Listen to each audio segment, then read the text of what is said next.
El pasado fin de semana, luego de una rapidísima ofensiva que los llevó a tomar ciudad tras ciudad, los talibanes finalmente tomaron la capital de Afganistán, Kabul, y bueno, pues huyó del país el presidente Ghani y pues han tomado el poder nuevamente, igual que lo hicieron en 1996. ¿Qué implica esto para Afganistán? Lo vamos a platicar con el doctor Moisés Garduño García, profesor de la Facultad de Ciencias Políticas y Sociales de la UNAM. Doctor, bienvenido al programa.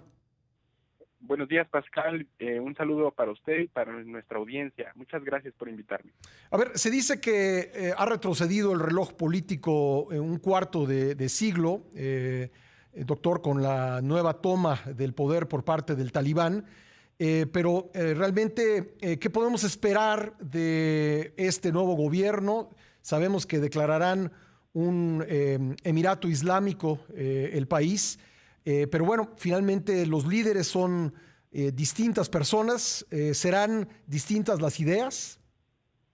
Bueno, efectivamente, aquí hay que ver que ya no se trata del mismo movimiento talibán que ganó el poder o que tomó el poder en el 96. Hoy Sí. en día, ya el talibán sabe muy bien que a pesar de que tiene vecinos con agendas políticas muy distintas, India, China, Irán, Pakistán, la única forma en la que los talibanes como movimiento político pueden incorporarse al sistema internacional es a través de una interlocución con estos vecinos asiáticos, aprovechando un sentimiento antiestadounidense que pulula en la sociedad afgana. Y esto lo digo porque efectivamente ya hay una nueva generación. La nueva generación de talibanes son aquellos que en términos militares e ideológicos están en el terreno, lo que explica el rápido avance en la toma de las provincias de las últimas semanas que mencionaba usted. Y hay unos segundos que son aquella generación de la época del 96, que hoy en día ya son más pragmáticos, que toman las decisiones más importantes en términos estratégicos y que están deseosos de tomar el control administrativo del país a pesar de la evidente falla institucional que tiene el país y de las debilidades que tiene. Tendrá que ser muy, muy pragmático el talibán si quiere llevar a cabo una transición política, y para eso va a tener que negociar esa transición con el todavía presidente Ashraf Ghani, que a pesar de que huyó del país y que se encuentra en Tayikistán en estos momentos, sigue oficialmente en el cargo y dispuesto a llevar a cabo una transición lo más pacífico posible, en tanto los términos que se acordaron en Doha, las negociaciones que se llevaron allá en Qatar desde febrero del 2020 y que han terminado en este acuerdo de transición a cambio de que los talibanes, número uno, dejen de tener relaciones con Al-Qaeda y con otros grupos similares, y número dos, repartan el poder. Ahora, antes de hablar del futuro, creo que deberíamos referirnos a los 20 años de ocupación militar por parte de Estados Unidos y otros países. Una gran pregunta que muchos se hacen es, ¿para qué sirvieron esos 20 años de supuestamente construir instituciones democráticas si apenas se fueron las fuerzas estadounidenses? En pocos días el Talibán logró tomar capitales estatales y llegar hasta la misma capital de la nación. Sí, en estos últimos 20 años el talibán de hecho nunca se fue de Afganistán, tomó control de las zonas fronterizas más importantes con Pakistán, que se llama el Baluchistán, que es una zona de origen baluchi que comparten ambos estados, y también tuvo una gran presencia muy fuerte en el Afganistán rural, lo cual explica el acceso evidente a la producción de opiáceos, que del año 2001 al 2019 se cuadruplicó hasta 300,000 hectáreas reportadas en 2018 con Naciones Unidas. Esa presencia que tuvo el talibán también le permitió tener armas, tener entrenamiento y un potencial ideológico pues evidente que ahora se manifiesta contra Estados Unidos. Efectivamente, la presencia estadounidense deja un legado de unas instituciones muy mermadas, un país muy dividido, pobreza extrema, un desempleo juvenil que alcanza una tasa de 40%. Si bien hicieron esfuerzos para garantizar el derecho de las mujeres de acuerdo con una perspectiva de corte liberal, pues el desempleo en las mujeres se disparó hasta una tasa de 67%, de acuerdo con algunos datos del propio Banco Mundial, el nivel más alto jamás visto, puesto que el máximo había sido del 50% de desempleo en mujeres en el año 2012. Lo que se puede llevar a Estados Unidos, pues, es el beneplácito de algunas compañías armamentistas como Lockheed Martin, Boeing, Northrop Grumman, entre otros, que pues mantuvieron pues dándole al ejército estadounidense el armamento necesario para mantener una operación que sin embargo no tenía objetivos más allá de la supuesta lucha contra el terrorismo. Si bien hay otro objetivo por ahí que fue la muerte de Osama Bin Laden, el asesinato que en algún momento pues se presumió en la administración Obama, hoy en día me cuesta mucho decirlo, pero no existen instituciones sólidas en el país asiático y no hay garantías más allá de una praxis política que pueda tener el Talibán con los nuevos interlocutores que son sus vecinos fronterizos. En su editorial de hoy, el New York Times, dice, entre otras cosas, que la policía afgana, la policía que recibió el entrenamiento, el equipamiento de Estados Unidos, siguió siendo una policía absolutamente corrupta y una institución odiada por los afganos. Y esta es parte de la explicación de por qué apenas se fueron las fuerzas estadounidenses, pues sucumbió todo al Talibán. Es cierto, el líder Humayun Humayun fue uno de los principales pues artífices de la seguridad, pero que tiene que ver con una serie de corrupción que se graduó como una élite general en el gobierno nacional afgano. Por decirles algún ejemplo, el ejército siempre tuvo problemas para mantener reclutas, por ejemplo. Había baja moral, no había personas convencidas de estar atacando realmente afganos contra afganos. El colapso, por ejemplo, del banco de Kabul, el Da Kabul Bank, por ejemplo, donde se graduó una élite que robó dinero del banco, lo quebró y después fue a comprar islas a Dubái. Esa fue la historia del banco más importante de Afganistán.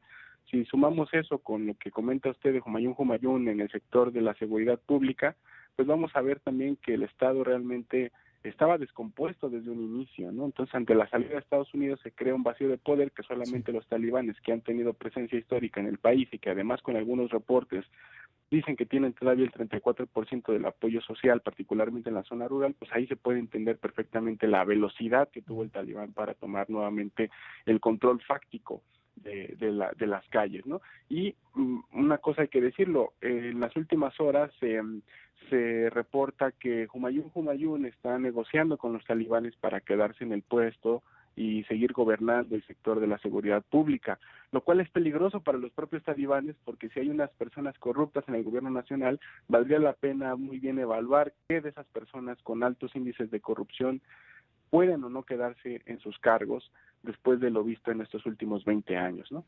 Ahora, Afganistán es un país multiétnico, sin duda con una mayoría pashtún, pero ¿qué pasará con las minorías tayicas, hazaras, uzbecas, que en el pasado han formado pues grupos armados? Recordamos la Alianza del Norte, por ejemplo. ¿Va a poder integrar a estas minorías en un eventual gobierno nacional? Al tiempo que corre, el movimiento talibán ha permitido operar el aeropuerto internacional de Kabul sin mayor problema para el plan de salida de Estados Unidos, porque los vuelos comerciales están cerrados.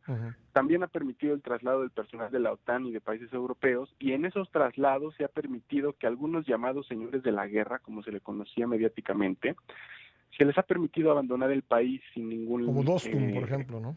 Sí, por ejemplo, Atta Mohamed Nur, Rashid Dostum, por ejemplo, esos personajes que gobernaban gran parte de las milicias en el norte precisamente de esta alianza que bien comenta, que era una alianza pues integrada por uzbecos un poco laicos, pero también había minorías házaras, combatientes sunitas tayikos, entre otros. Bueno, ahora el hecho de que estas personas, grandes enemigos de los talibanes, se vayan del país sin ningún problema, son datos relevantes que manifiestan una postura política crucial de los talibanes para entender probablemente una nueva estrategia política talibana, ¿no? Estos resultados querrán ser presentados, por supuesto, el próximo 11 de septiembre, ¿no?, del 2021, que será algo simbólico, porque después de 20 años de ocupación estará ondeando la bandera del Talibán, probablemente la del Emirato Islámico, pero con una muestra de praxis política y de reparto del poder que creo que ahorita nos están dando pistas que es lo que los talibanes también están buscando.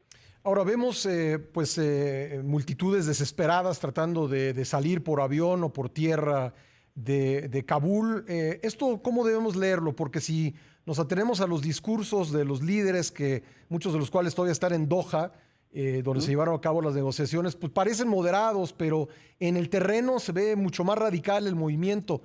¿Por qué el temor que tiene la gente? ¿Es ante lo que están viendo o es ante lo que pasó hace 20 años?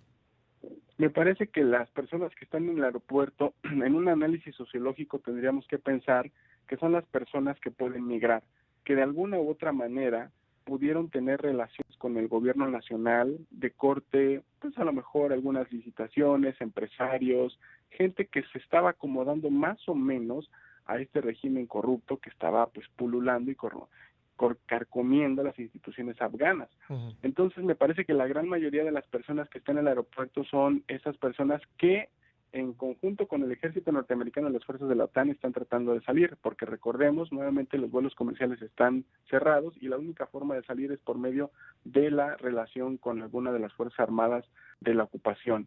Entonces, ahí podemos detectar qué tipo de sector económico, social, político está tratando de salir del país y otro sector importante, si hay que señalarlo, es el de la ola de refugiados que se están yendo por las zonas fronterizas, particularmente a países como Tayikistán, Pakistán e Irán, que es ahí sí, efectivamente, algunos miembros de minorías que se sienten amenazados por aquella memoria histórica que bien comentaban en el 96, donde los talibanes pues llegaron incluso hasta pues estallar mausoleos chiitas, incluso unos budistas también se recordará, Sí, los cosa grandes que budas, ¿no? mantienen en el recuerdo de las personas de una generación que vivió eso. Uh-huh. Veremos que hasta el día de hoy los talibanes no han dado muestras de ese radicalismo, aunque todavía permanecen cuadros extremistas al interior del grupo.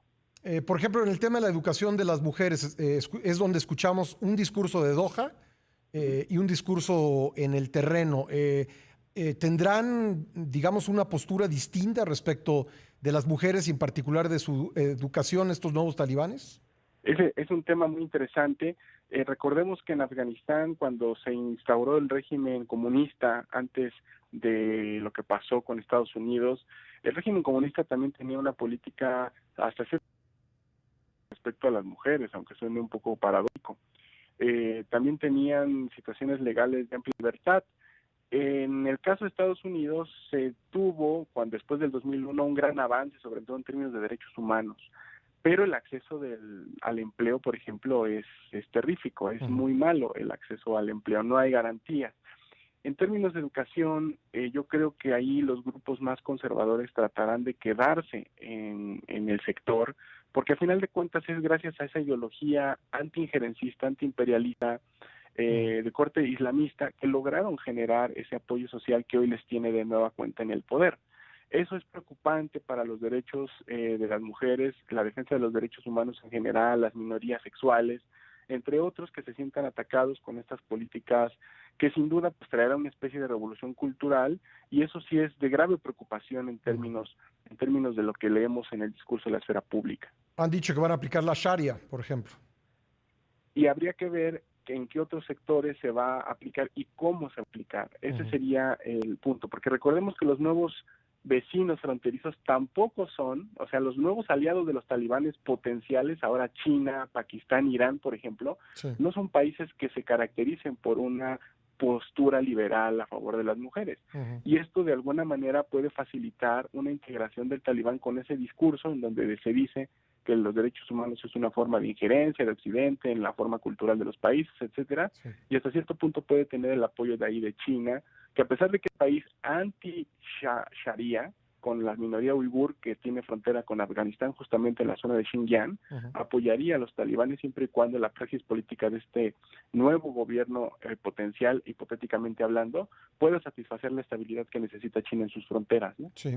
Doctor, me queda un poquito más de un minuto, pero quiero preguntarle sobre el mensaje que dirigirá esta tarde el presidente Joe Biden, 3:45 tiempo de Washington, sobre Afganistán.